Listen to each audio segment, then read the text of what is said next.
Olá, seja bem-vindo a mais um programa Educação em Pauta. E no programa de hoje o assunto é supercomputador. Pois é, você que gosta da área da informática, fique ligado porque a gente vai entrevistar agora o professor Samuel Xavier de Souza. Ele é professor da área de Engenharia de Computação e Automação da UFRN e é coordenador de um projeto que vai instalar na Universidade Federal, na próxima semana, um supercomputador. Isso mesmo. Seja bem-vindo, professor, ao programa Educação em Pauta. Obrigado, Bruno. É um prazer tê-lo aqui para conversar sobre esse projeto que creio eu que, né, tem muitas mãos, apesar da sua coordenação, para que ele possa ser efetivado O prazer é meu como em, projeto, né? o prazer é meu em poder estar expondo isso para o público em geral. É um projeto da UFRN que tem o objetivo de criar um núcleo de computação científica para a UFRN, né? Para que os pesquisadores da UFRN e seus parceiros possam utilizar de ferramentas de supercomputação para poder catapultar as pesquisas, possibilitar saltos mais largos nas pesquisas do que eles poderiam fazer com máquinas menores do que esse supercomputador. Professor, o senhor é do Departamento de Engenharia, né, como foi já apresentado, mas também tem esse trabalho com o Instituto Metrópole Digital, não é isso? Isso. Como é que funciona esse projeto, né? Vai ser inaugurado já na próxima semana, não é isso? Isso. Qual é a data O supercomputador já está funcional, já está funcionando há cerca de um mês, mas ele vai ser formalmente inaugurado na próxima semana, junto com o primeiro simpósio brasileiro, Norte e Nordeste de Bioinformática.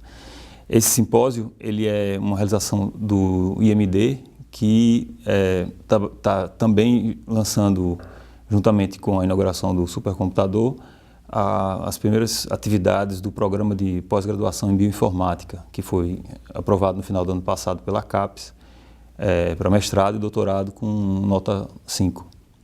Então, veja aí o significativo trabalho, né? Um computador que já vem colocando um programa de pós-graduação no ar, digamos assim. Parabenizar também pelo programa de pós-graduação, já começar com essa nota significativa. Mas eu faço a pergunta, como é que ele foi planejado, né? Imagino que deve ter acontecido um longo trabalho, quem sabe, de para quê, o porquê a necessidade desse computador, quando começou então a vislumbrar essa necessidade e aí a partir daí ser planejada essa instalação desse computador? Então, a supercomputação é uma necessidade de muitas áreas de pesquisa, não só da bioinformática, como a gente está associando essa inauguração, mas ele vai ser utilizado nas áreas de física, nas áreas de engenharia, nas próprias ciências humanas também, ciências da saúde e ciências biológicas. Então, um grupo de pesquisadores da UFRN se juntou para submeter um projeto juntamente com os outros projetos do CT-Infra, que é um fundo do governo federal que provê infraestrutura para ciência e tecnologia. Então foi submetido esse projeto em nome desses pesquisadores. O projeto foi aprovado, estava sob minha coordenação e a gente instalou o supercomputador. E juntamente com o supercomputador, a gente está também criando o núcleo de computação científica da UFRN, onde a ideia é fazer com que os esforços computacionais que vinham sendo feitos individualmente por grupos de pesquisa dentro da própria UFRN pudessem ser mais bem aproveitados. Acontece que, por exemplo, quando um grupo de pesquisa precisa fazer uma determinada pesquisa que envolva um certo grau de computação, uma carga computacional pesada, geralmente o próprio grupo de pesquisa, através de projetos, consegue compra de alguns servidores, ou um conjunto de servidores, ou clusters de servidores, para rodar o seu projeto. Só que esses clusters, esses servidores, eles não são utilizados 100% do tempo, mas requer uma certa... E é um investimento grande, né? É um investimento menor do que um supercomputador, mas é um investimento que somado poderia ter sido usado para comprar um supercomputador. Eu imagino que são vários grupos, então cada um fazendo a sua compra e justamente pode ser que até exista a subutilização de algum desses equipamentos. A ideia é que todos os esforços de recursos humanos para gerenciar esses, digamos, clusters de computações individuais pudesse ser integrado em um único núcleo e gerenciado por uma entidade da universidade que pudesse dar maior disponibilidade para esses servidores, para essa infraestrutura computacional, de modo que mesmo os grupos que não têm recurso suficiente para adquirir a computação pudessem utilizar as sobras computacionais e os grupos que adquiriram essa supercomputação. Então, com isso, a gente aumenta a eficiência de uso dessas máquinas, justificando melhor o dinheiro do contribuinte, investido nelas. O senhor faz parte, e até de onde veio também parte desse financiamento, da CT Infra, né? Infraestrutura para Ciência e Tecnologia. Então, foi a partir daí que veio esse computador. Então, né? o CT Infra é um fundo do governo federal, né? Que as universidades e institutos de pesquisa podem aplicar para adquirir recursos e montar a infraestrutura possível para desenvolvimento de ciência e tecnologia no país. A UFRN, ela todo ano que tem a chamada CT Infra, ela aplica porque tem diversos projetos estratégicos que estão na fila esperando recursos para serem executados. O supercomputador foi um deles. Então, qual foi mais ou menos a ordem dos investimentos só para a máquina, digamos assim, inicialmente? A máquina custou, para ser adquirida, em torno de 2,2 milhões de reais, 2 milhões e 200 mil reais. Mas, além disso, a universidade entrou com recursos próprios de em torno de 800 a 1 milhão de reais, 800 mil a 1 milhão de reais, para possibilitar a instalação dessa máquina dentro do data center do Instituto Metrópole Digital. Professor, em termos práticos, assim, quando a gente fala supercomputador, né, para um leigo, ou quem sabe pessoas que conhecem um pouco da computação vão pensar, ele vai ter uma memória, ou ele vai ter um funcionamento mais rápido. Né? Mas em termos práticos, o que muda mesmo na efetivação das pesquisas? Né? Além dessa história digamos assim, da dinâmica desse computador, do resultado que ele pode alcançar, o que muda de pesquisas com outros tipos de computadores e com um computador agora que tem esse superlativo, né? Então, quando não há um supercomputador disponível para fazer uma pesquisa, o pesquisador ele fica limitado à capacidade computacional que ele possui. Então, muitas vezes, pesquisas como sequenciamento de genoma, simulações a nível de partículas, demoram dias, semanas, até meses para ficarem prontas num computador normal.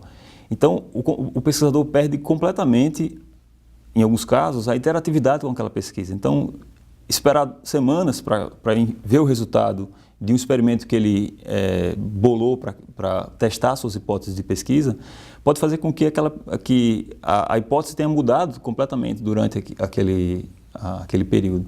Então, a interatividade é muito importante na pesquisa. Então, a supercomputação, para pesquisas que precisem de uma carga computacional muito alta, ela é fundamental para que a pesquisa seja efetivamente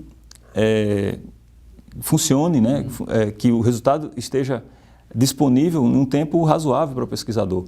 Não adianta você ter que esperar um mês para poder da sua pesquisa ou interagir com a sua pesquisa. Não é um experimento que você faz que você vai conseguir atingir os resultados que você gostaria para poder publicar um artigo, para poder disseminar a sua pesquisa. Mais rápidas, por exemplo, como são as dissertações, talvez ficasse até um pouco inviável, né? Você está esperando exatamente. Um tempo para poder estar TCCs, dissertações,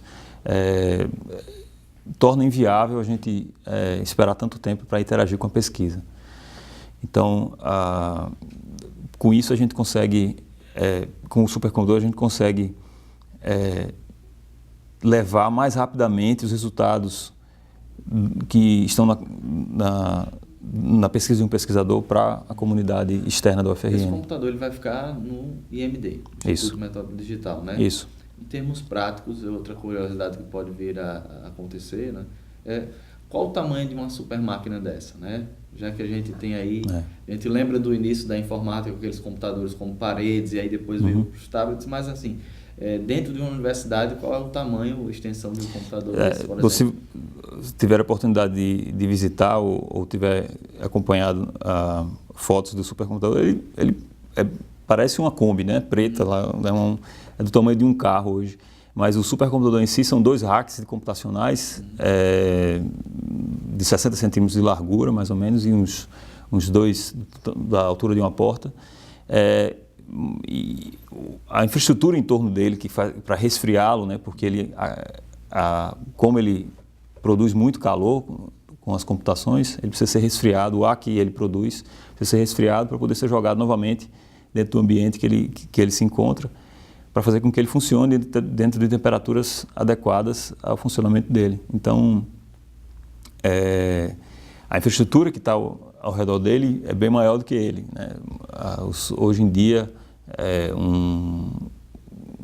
o que a gente tinha há 10 anos numa mesa de trabalho, a gente tem hoje na palma da nossa mão em um smartphone.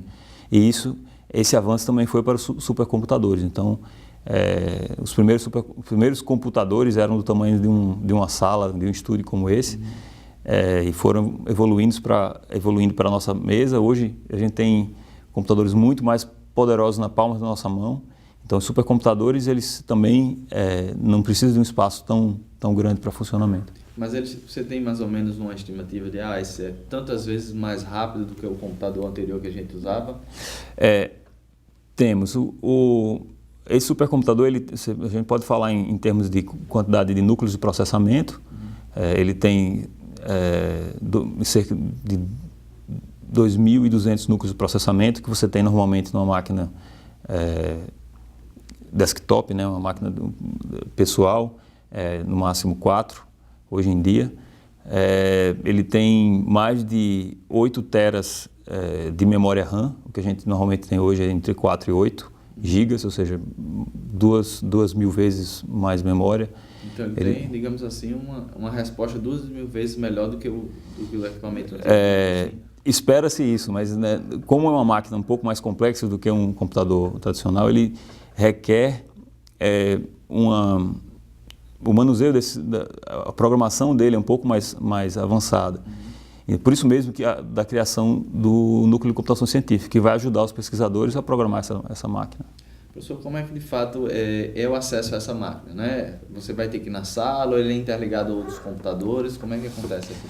Até mesmo o próprio núcleo de computação científica, ele vai ficar remoto, né? Então, o núcleo de computação científica vai funcionar em um prédio diferente de onde o computador está. Então, todo o acesso a ele é completamente remoto. Então, os pesquisadores podem utilizar das suas próprias dentro dos seus próprios laboratórios. Não precisa se locomover até o supercomputador como era no começo da computação, que até a programação era até com cartões perfurados. Então, quem sabe pesquisas até em outros lugares? É possível, sim, que até parceiros dos pesquisadores da UFRN possam utilizar o supercomputador para avançar nas pesquisas. Professor, a gente vai precisar fazer um breve intervalo, mas a gente volta ainda com esse assunto e você de casa não sai daí. Já já a gente volta com o segundo bloco do programa Educação em Pauta, conversando sobre esse supercomputador na UFRN. Fique aí, não saia, voltamos já.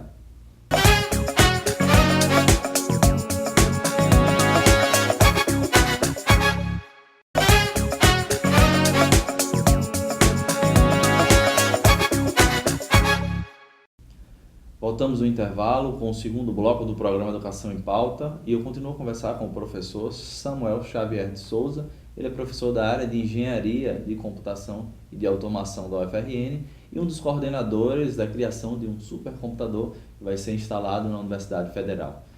Professor, a gente vinha falando exatamente sobre a performance, quem sabe, desse computador, né? E creio que para a formação ou para o manuseio, o uso desse computador, talvez precise de um aperfeiçoamento de, sei lá, professores, alunos ou até parceiros, né? Como é que isso vai acontecer, a efetivação da instalação desse computador também ao seu uso? Então, esse é o papel também do núcleo de computação científica, né, que está sendo criado para dar suporte a esse supercomputador. Então, o núcleo, além de prestar consultoria aos pesquisadores que utilizarão esse supercomputador, ele também dará treinamento para os pesquisadores que desejarem programar o supercomputador e para os alunos também, né? Para os alunos que e também existe já alguma estimativa ou algum tipo de parceria com outras instituições? A UFRN tem inúmeras parcerias com outras instituições, né? A utilização do supercomputador por outras instituições é possível, desde que essas instituições estejam fazendo pesquisa conjuntamente com a UFRN. Então, via os pesquisadores da UFRN, essas outras instituições poderão utilizar o supercomputador também. Professor, quando a gente fala dessa super máquina, 2.000 vezes, quem sabe, né, uma estimativa aí para que o telespectador possa ter uma imagem da performance desse computador, a gente pensa, poxa, realmente é uma super máquina em relação ao que a gente já tinha ou vinha usando, né? Mas em relação a esses computadores no Brasil, ou quem sabe até no exterior, né? Qual é a relação dessas super máquinas? Existem outras muito maiores? Para a realidade brasileira já é um computador bastante significativo? Uhum. Bom, posso dizer que para a realidade da UFRN é um bom começo, mas o supercomputador que a gente está instalando e está inaugurando na semana que vem, ele chega a ser bastante modesto comparado a outros supercomputadores ao redor do mundo. Os maiores supercomputadores hoje estão na China, nos Estados Unidos e na Europa também. Aqui no Brasil, a gente teve, ano passado, a instalação duas vezes do maior supercomputador da América Latina, né? Então, primeiro, no meio do ano, o Senai Sematec, em parceria com uma empresa de explorador de petróleo aqui no Brasil, instalou uma máquina para fazer justamente processamento de dados sísmicos do pré-sal, digamos, que é em torno de 17 mil núcleos instalados. A gente tem cerca de 2.000. No final do ano passado, o governo federal instalou no LNCC, que é o Laboratório Nacional de Computação Científica, lá em Petrópolis, uma máquina ainda maior. Então, foi a segunda instalação do maior supercomputador em 2015, da América Latina em 2015. Brasil, né? Então, a nossa máquina da UFRN fica pelo menos atrás dessas duas no Brasil. Não seria a segunda maior do Nordeste, por exemplo? Certamente. Professor, uma curiosidade, e eu acho também para a aplicação desse computador, não é? Supercomputadores, eles são usados para física quântica, clima. Esse que vocês estão instalando agora na UFRN, né? As primeiras pesquisas têm o objetivo de interligar também esses outros saberes, outros departamentos da universidade.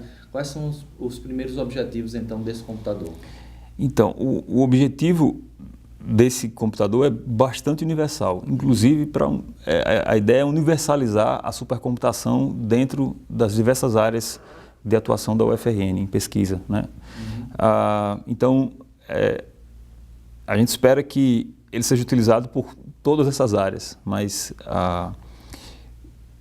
tradicionalmente a física, a engenharia e agora também a bioinformática, elas fazem uso bastante extensivo desse supercomputador.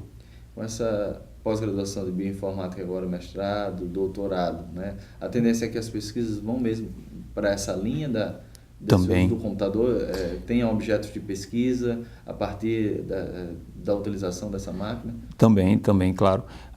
Não só a bioinformática, mas assim, os pesquisadores que participaram do projeto, então espero que eles tenham bastante ciclos computacionais para serem executados lá na nossa máquina. São diversas áreas: a química computacional, a neurociência computacional, a física computacional, a aprendizagem de máquina, que existe a inteligência artificial, a própria computação de alto desempenho, que é o ramo da ciência da computação que estuda a supercomputação. Então, existem diversas áreas que podem utilizar esse supercomputador. E eu espero assim, que a criatividade do pesquisador da UFRN vá além dessas áreas tradicionais, que a gente possa enxergar também pesquisas na área de estatísticas, na área de psicologia, quem sabe, talvez na área de educação. Tudo que necessitar de um alto poder computacional pode fazer uso desse supercomputador. Imagino também que a instalação dele deve ter sido um dos critérios interessantes para, digamos assim, essa nota da pós-graduação, né? Ou não foi tanto levado em conta, porque não foi instalado ainda? Não, eu acredito que tenha sido levado em consideração pela CAPES, mas eu não sei se isso foi um critério crucial. Professor, para a existência desse computador, né, creio eu que da parte dos roteiros, da programação, né, qual seria a diferença básica, assim, para quem faz os roteiros de programação, por exemplo, nessa máquina? Precisa de um aperfeiçoamento cada vez maior ou pode ser usado conhecimentos que já existiam e vão passar a ser implantados numa máquina maior? É realmente um pouco mais complexo programar uma máquina como essa, né? Mas é a alternativa que existe para quando há essa necessidade de supercomputação.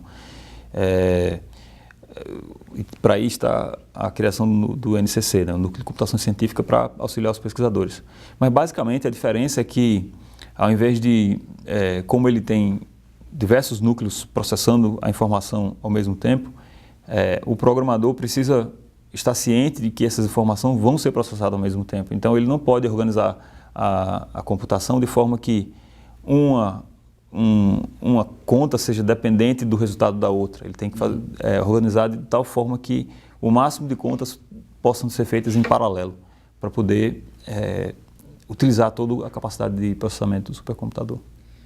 No campo disciplinar, né, se a gente trouxesse o computador como um elemento experimental, quem sabe até para pesquisas com projetos de extensão, não sei, extra-universidade, né? Já foi pensado algum tipo de aula experimental ou de contemplação de que essa super máquina ela possa ser trazida, obviamente não para a sala de aula, no sentido metafórico, né? Dentro de uma disciplina, os alunos agora vão poder ver, né, observar o funcionamento de uma máquina que eles não tinham antes dentro da sua formação. Sim. Tanto os alunos do Instituto, né, Metrópole Digital, quanto os alunos de Engenharia e Automação. Nessa área já foi pensado algo curricular que ainda vem por aí pela frente?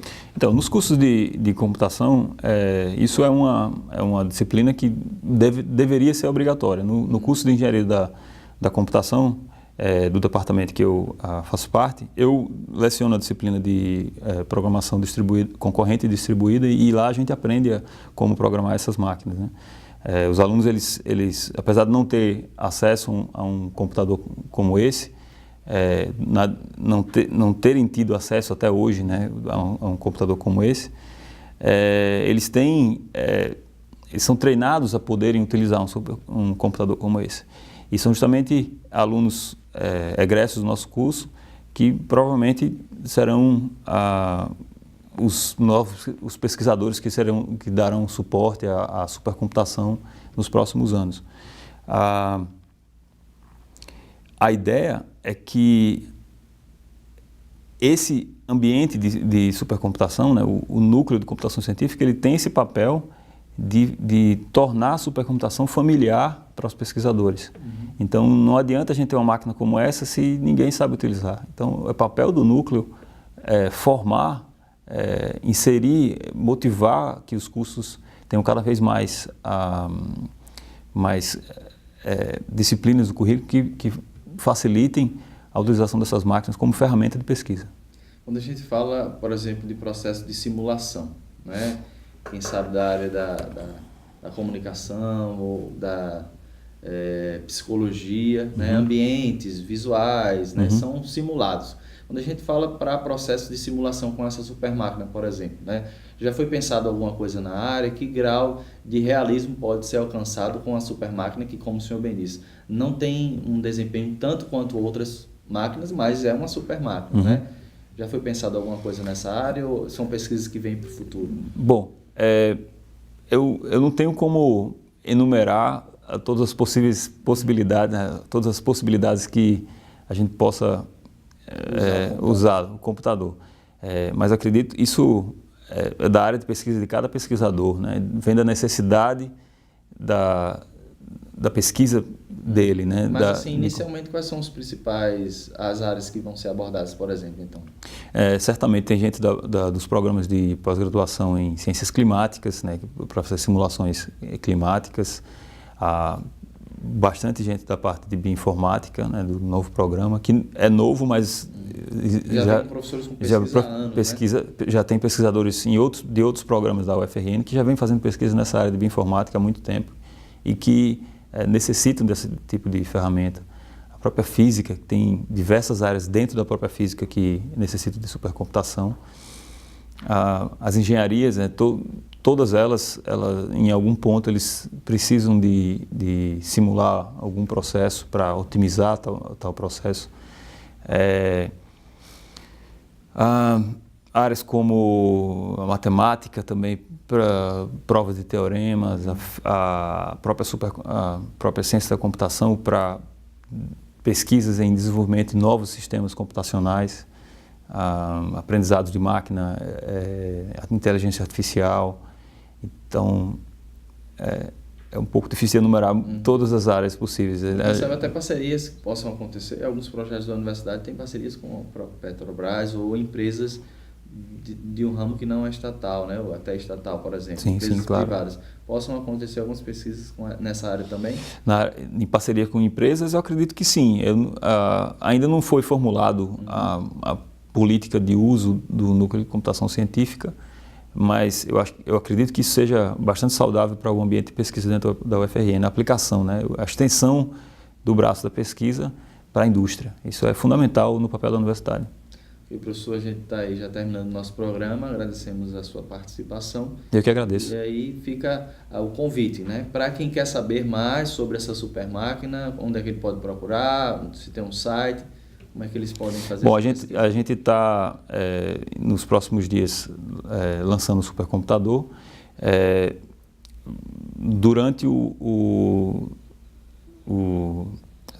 primeiro simpósio Norte-Nordeste de Bioinformática, e durante esse simpósio também vai ter um treinamento da Intel para a utilização do supercomputador, que é parte também de uma maratona de programação que vai utilizar esse supercomputador e vai premiar grupos de alunos no final do evento. Então, quem tiver interesse em participar desse treinamento ou até mesmo de participar da própria maratona de programação, pode entrar no site do evento, que é bioinformatica.md.ufrn.br/SNNB. Ok, professor. Mais uma vez agradeço. Obrigado mais uma vez. Hoje. Você de casa também, muito obrigado por estar até aqui acompanhando o programa Educação em Pauta. A gente se vê na próxima semana, às 10 horas da manhã, também pela TV Câmara, com a representação do nosso programa aos domingos, no mesmo horário. E vale lembrar que todos os nossos programas, os programas antigos, são exibidos também no YouTube, no nosso canal Programa Educação em Pauta. A gente se vê na próxima semana com mais um programa. Até lá!